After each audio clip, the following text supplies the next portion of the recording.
tie deti obťažuješ? S nimi chodíš aj domov? Alebo sa ich pýtajú, ja neviem, že koľko vážiš. Ježiš, ty prestan trepať. Kedy sa ich pýtajú, koľko vážiš? Ty mi chceš povedať, že ty dojdeš, ty prednášaš, hej? Si v tej škole prvú hodinu, nikdy si ich predtým nevidel, tí deti. Oni ťa počúvajú a len tak zrazu sa spýta ten chlapec toho dievčaťa, že a ty koľko vážiš vlastne?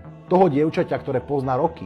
Chodí s ňou do triedy roky. A akurát teraz, keď si tam ty, ktorému to sedí do jeho agendy, teraz sa jej prvýkrát spýta, keď mal na to predtým roky času, tak teraz sa jej spýta, počúvaj, ty vlastne koľko vážiš, Simona? Akurát teraz, keď si tam ty, ne? A tebe to zhodou okolností perfektne pasuje do tvojej agendy.